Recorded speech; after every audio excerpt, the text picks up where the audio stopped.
Welcome to From Betrayal to Breakthrough. I'm Dr. Debbie Silber, and today's guest is Sandra Cooze. Sandra is a holistic trauma coach, TIR facilitator, spiritual development coach, Reiki master teacher, advanced soul realignment practitioner, meditation teacher, spiritual and holistic writer, and holistic jewelry designer. Her passion and dedication for trauma healing was born as a result of her own traumatic past. Molested as a child, sexually assaulted, and raped as a young adult, Sandra felt lost for many years until she found peace and purpose in spirituality. She studied Reiki and other healing modalities and was able to fully transform and heal her emotional pain. Sandra began to understand the effects trauma can have on the entire body and recognized patterns and behaviors similar in her clients and discovered a roadmap to successful trauma healing.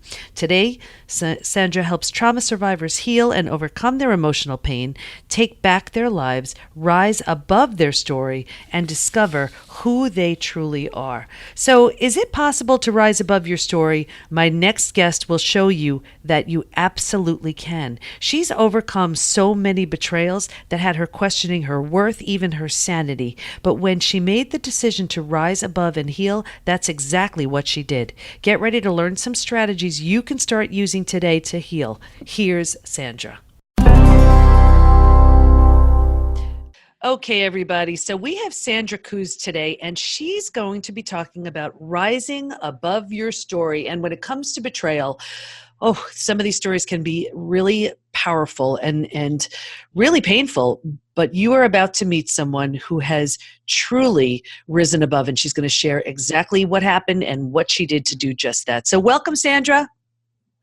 Thank you. I'm glad to be there. Well, we're glad to have you. So, as a holistic trauma coach, and you had mentioned TIR, which we're going to be getting into for sure.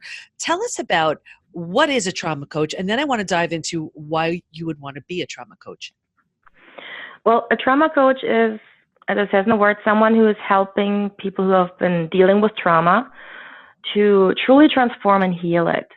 It's different from counseling and psychotherapy because in those fields, trauma survivors learn more to cope with what happened, to live their lives despite of the trauma. Whereas as a trauma coach, I help them to truly let go so that they can really rise above and get back on their lives and live happy, successful, fulfilled lives without the trauma hanging over them. And that's so important because betrayal can be so painful, and Yes. we know why should we learn how to manage it? We should learn how to heal. So let's just, what would motivate you then to become a trauma coach? Well, becoming a trauma coach felt like a purpose because I've been through trauma. I understand trauma. I've felt it myself. And I also understood what it means to let it go and how you feel when you truly let it go and say, it doesn't bother me anymore. Sometimes when I tell my story, I have to remind myself that this is my story because I have no emotional connection to it anymore at all. It's just part of my life. And that's what inspires me to help others to get to that point as well.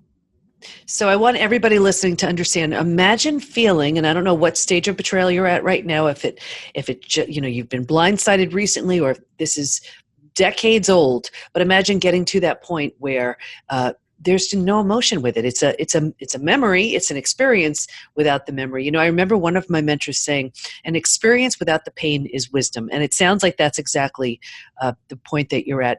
Can you share your story with us? Yes, of course.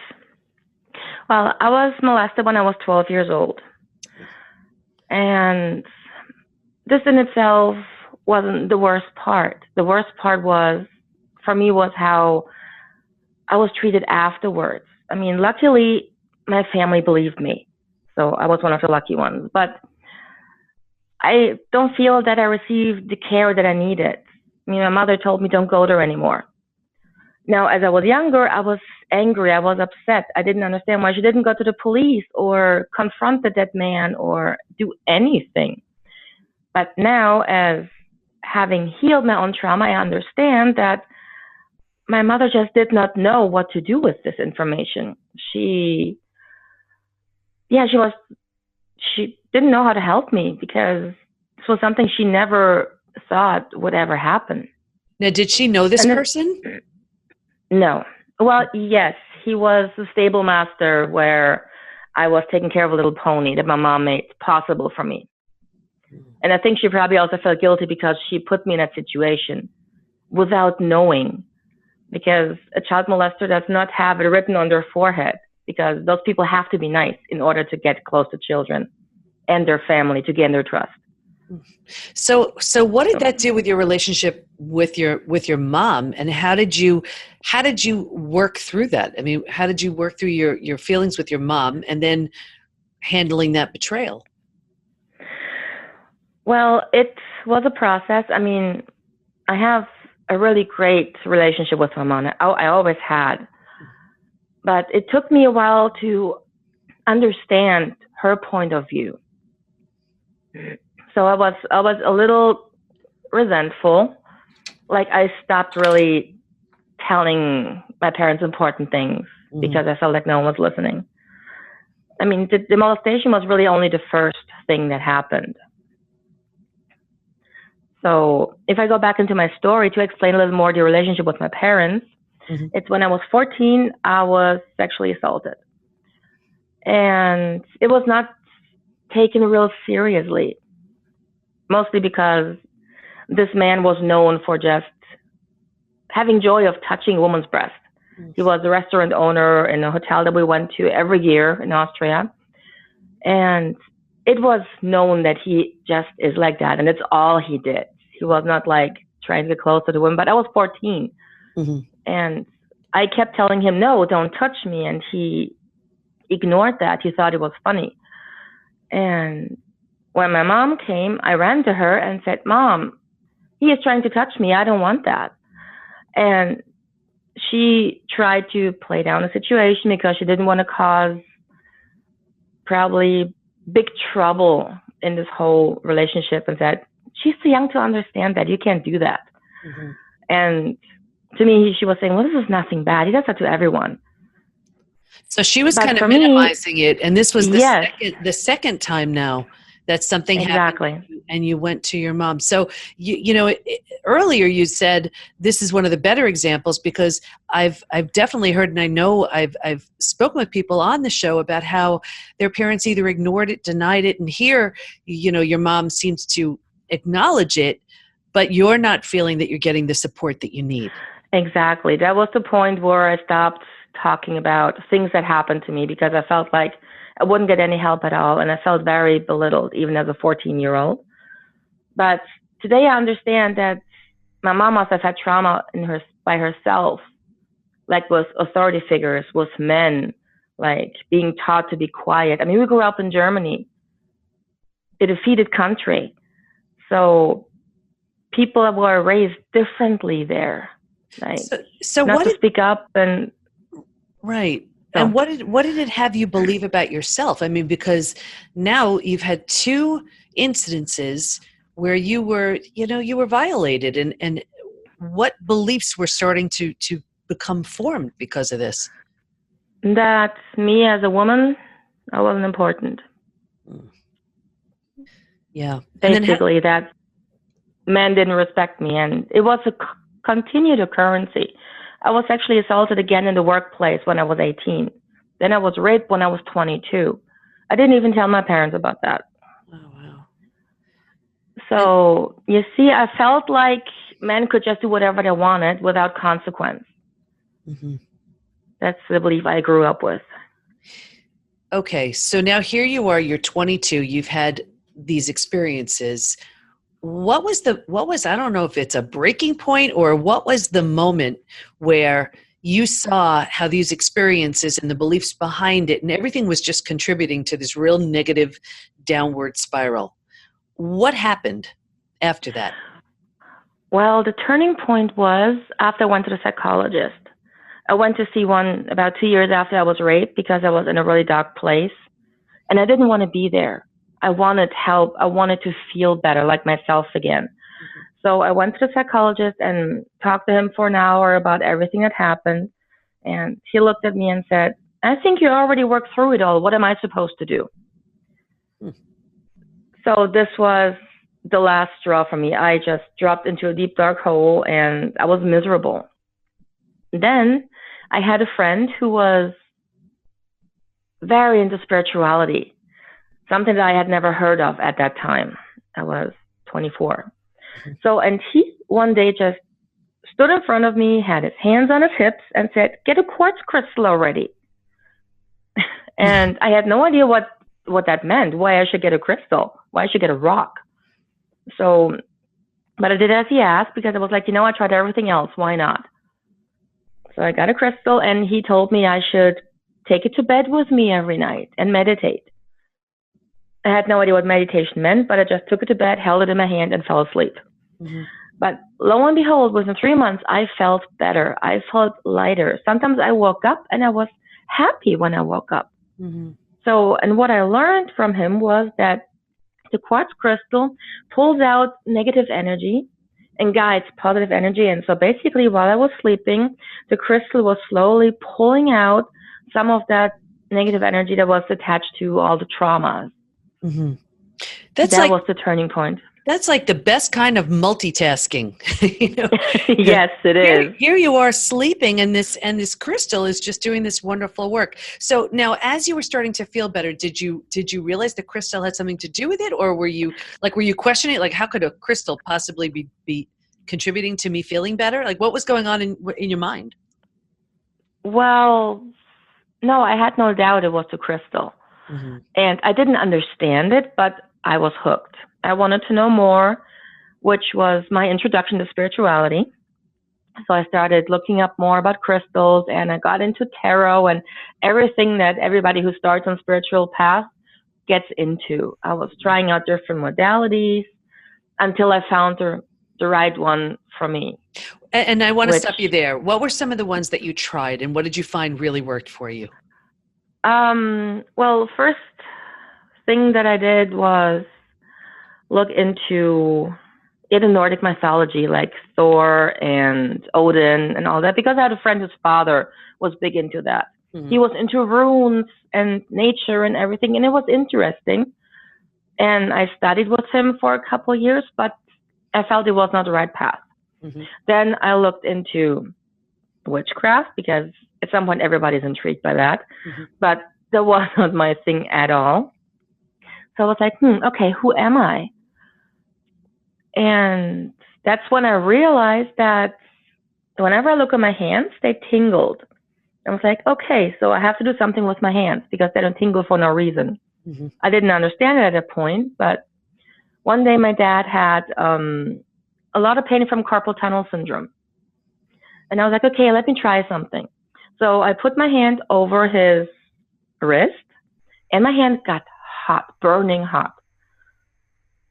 But when I took it away, he said, my pain is gone. Oh, wow. That was before I heard about Reiki. So that was before I knew anything about energy healing. It was just an instinct.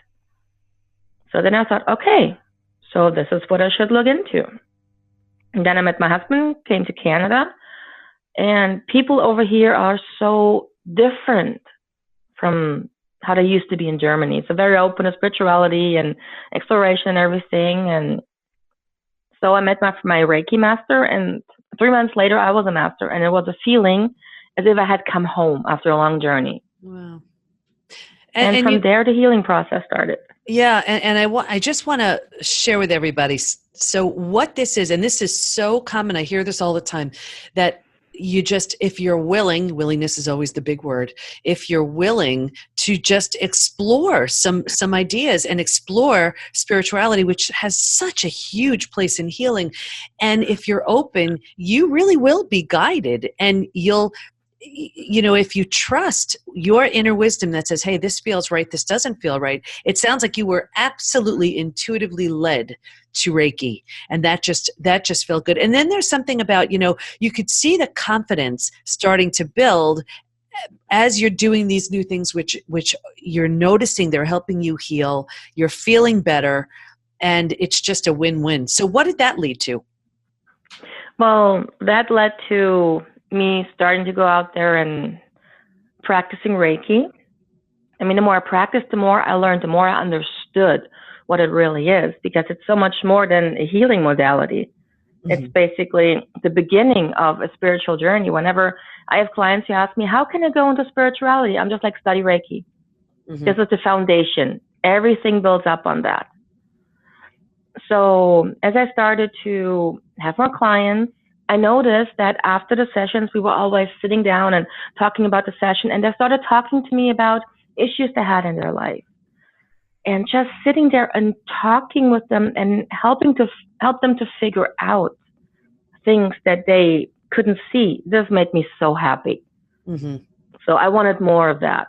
Just sitting there and talking and supporting them on their journey, whatever their journey was. Right. So you're already doing the Reiki, and now you find that you're kind of coaching. And I'll tell you, I just want to share with everybody, I did 3 Reiki sessions in my day, and because I was so desperate for relief from horrible neck and back issues I was having. I didn't want to have the surgery that was recommended or the epidural and all these things. I mean, my nerves were I had, out of the 7 cervical discs, x-rays showed that 6 out of 7 were pressing on the nerves. So the pain was just awful. And it's amazing because I tried so many different things, and I'll never forget in those Reiki sessions how the woman wasn't even touching me, and I got up off the table feeling like dizzy and nauseous and exhausted and really like something major had gone on, and the next day I felt really good. So this is real. I mean, it's even though no one's touching you, there is so much that's going on, and in just those 3 sessions, I was shocked at how responsive I was to it. But okay, so I just wanted to explain my own Reiki sessions here that I've had. So, okay, so now you're sort of coaching people. What did that lead to? This led to me doing more of the coaching, but at that point, I didn't really know what I wanted to coach on, because from a business point of view, I knew that I needed a niche. So the more healing I did for myself, the more I understood how trauma works within the body. So and then I came across somatic psychology. Somatic psychology is based on a belief that trauma affects the whole body, which is true, because when you're sexually assaulted, your body will always remember the touch. Your emotion will always remember how you felt. Your spirit will always remember the violation, the spiritual violation. And you know what? And somatic psychology, this is somatic healing is so important, because this is the body-based practices where this trauma gets lodged in the cells. Can you give some examples of somatic practices or something that people can do, or that you teach your clients on how to release this trauma? Well, the first thing I tell my clients is when a trigger comes up, embrace it. Because the trigger is basically a nudge from your whole system saying this is something that needs to be addressed. A lot of people resent the triggers because they lash out, they feel horrible and don't understand why. I used to be at that point, but now when a trigger comes up, I say, yay, something else that wants to be released. So, I embrace it and I say, okay, show me where the root cause of this trigger is so I can work on that. And this is a tough one, because a lot of people, and I get it because I've been there, these triggers are so painful, and you feel them physically. I mean, your body is responding physically. So let's say you do address it. What do you do with that feeling? When I do address it, well, if I do it for myself, I follow it. I follow the emotion, and basically I have my eyes closed and just feel into the emotion. And when you do that, then usually after a little while, a picture comes up from where this emotion comes from. So the memory is coming up. And then I look at the memory and say, okay, why was I triggered there? Like from all angles, I'm analyzing it. So I'm not allowing it to take me over, but I'm analyzing. I'm dissociating from it, which takes a little time to practice the dissociation. But it gets easier with time. And when I do it with a client, I do the same thing. I walk them towards the root cause of this trigger, let them get associated with it, and then dissociate and just look what happened. So tell me the story. And then we work through the story and basically pick it apart step by step. And and in working through the story, is that how it's being, with your work, is that how it's being released from the body, or is there something else you do, like shaking it out or tapping or something else? It really depends greatly on my client. If my client is very spiritual, has heard of EFT or has heard of meditation, is interested in Reiki, then yes, I will use those modalities as well. But if a client is like very, I don't know if I believe that, then it's strictly through coaching and communication. So we talked a little bit before we started, our conversation about traumatic incident reduction. Yeah. Can you talk a little bit about that? What is it, and what does it do for the person who could benefit from it? Okay, well, TIR, or traumatic incident reduction, is a modality in the field of metapsychology. And metapsychology is a term that Freud used. So it's a Freudian modality. And it's basically providing a safe space for a person to work through their trauma, to analyze it and letting it go. What it means is it's going through repetition. So if a client would work with me, we would look at the trauma. We would unblock different aspects of it to take the emotions away from it, so that we can safely look at it. And then I just say, okay, tell me the story. Then they tell me the story as they see it from beginning to end. Then I say, okay, now go back to the beginning and tell it to me again. And each time they're telling it, something new comes up that they haven't even thought about. And the more they talk about it, the more they're releasing.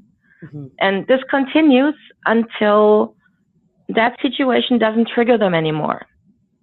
And when I did my class, we of course did practice sessions with other students, and I was amazed at what came up for me when I was going through one event. So explain to us, if you can, how do you feel the first time you share the story physically? What's going on? What are some of the physical symptoms that are showing when you're talking about your story to the time where you feel that you're not getting that emotional charge? Well, it is a process. It depends on the severity of the story.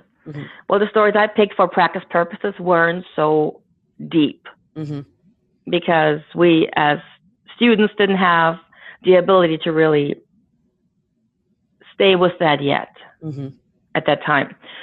So at first it was very mechanical, like I just talked about what happened and left it at that.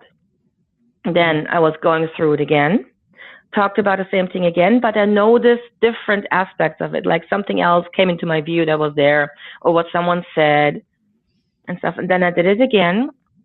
And then I told the whole story again, but it started to shift. Like the focus shifted away from what I was talking and more to something that was hidden so far. And the more I talked about what was hidden, the more I started crying because I had an emotional release. And at the end, the story was about something completely different than what I thought. But once that came up, I could leave the initial story that I talked completely out because all the charges were gone. It had no meaning for me anymore. And then I could start working on what actually was the problem. So this is just a practical question then. So let's say, so you spoke about this story. It really kind of evolved the more you spoke about it. Then you cried, which was the release. Now, let's say you were to talk about that same story, I don't know, a year or two from now. Is this process the sort of thing where it just will never have that same charge? You won't cry about it anymore? You won't be as physically upset or triggered by it? Well, the initial story of that whole situation, no, I have no issue with that anymore. That's resolved. But what I realized coming from that, I haven't worked through that yet because this is another session entirely, because that goes even deeper. So with that, I just scratched the surface. But I understand that now and can already start working through that. So it's really incredible. I love this modality. you can really release anything. You can release a grudge you've had for decades. You can release trauma, like from sexual assault, from anything. So anything really that you need to release, you can release through this modality. Yeah. It sounds so interesting. So what's one approach that you could recommend to everybody listening, something that they can implement right now to begin their healing? Get a quartz crystal. Most definitely get a quartz crystal. Is there a certain kind like that works more than another, or are they all the same? Well, different people have different opinions. I mean, for me, I prefer working with unpolished ones. Mm-hmm. But everybody's different. So I say, go with your gut. Mm-hmm. Take the crystal that you feel drawn to. It doesn't matter if it's polished or if it is pointy, if it's 1 point, if it's 50, it doesn't matter. Mm-hmm. Go with your gut. And they always the say right that crystal will come to you. Yeah, and they always say that when you go into because I just love going into a crystal shop, and I never know. And they say, could just pick the one that you feel drawn to, which is kind of more confusing sometimes. But okay, so you get a crystal, and then a quartz crystal, and then what do you do with it? First, you need to cleanse it, because you can expect that many people held that crystal in their hand. So the energy of other people is also in it. So you will just hold it under running water for a few minutes to clear it out. Mm-hmm. And then you can lay it in the light of the full moon if you like. I honestly never do that. Mm-hmm. And then, I highly recommend taking it to bed. Mm-hmm. Because when you're sleeping, your conscious mind is out. And your subconscious mind said, yes, finally, we're getting somewhere. Mm-hmm. So then with your conscious mind comes the fear of what happened. Does some memory come up? Do I have to go through this again? So when you're sleeping, you don't have to. This is not happening, or rarely that you have a dream about an incident. Mm-hmm. I guess it depends on how severe the trauma was, how much you healed already, and things like that. Mm. So, but just put it in your hand, doesn't matter which one, hold it in your hand and go to sleep. That's easy enough. Okay. And we can do that. All right. And what do you want to make sure everybody knows before we wrap up? I want everybody to know that trauma healing is possible. You just have to find the right approach. You know, and I love that you shared how many different approaches there are. There are so many. And again, it really comes down to finding the approach that works for you. And it's never one thing. And let's say, talk therapy is helpful. Well, that's great. But somatic therapy is important too, because this stuff gets lodged in the cells. And then something, along the lines of spirituality, whether that's, you're pursuing a reiki or numerology or crystals or whatever it is, meditation, yoga, breathing, anything, find what works for you. Absolutely. So Sandra, I just want to thank you so much for sharing your story and for really showing everybody how possible healing is. I think you gave us so many great ideas and insights, and I just want to thank you for your time. Oh, you're very welcome. I really enjoyed it. I love how Sandra gave us those practical tools, and I'm so getting a quartz crystal. I mean, how easy is that, and what a great use of your time to heal while you're sleeping. Stay in touch with Sandra by going to riseaboveyourstory.com, and we'll have all of her information in the show notes at pbtinstitute.com/podcast. Here's my biggest takeaway. I never heard of traumatic incident reduction, TIR, which is an evidence-based modality, and I love learning about another possible way to get that trauma out of the body for good. Trauma lodges within the cells, and it often takes a few different types of therapy to release it. And keeping that trauma within you is a recipe for stress-related symptoms, illnesses, conditions, disease. So to see to what extent you may be struggling with post-betrayal syndrome, take the quiz at pbtinstitute.com/quiz. And let us support you. Go to Facebook and join our group, Women Hacking Betrayal, where we give information, tools, and support to help you move forward and heal once and for all. Can't wait to be with you next time, and here's to your breakthrough.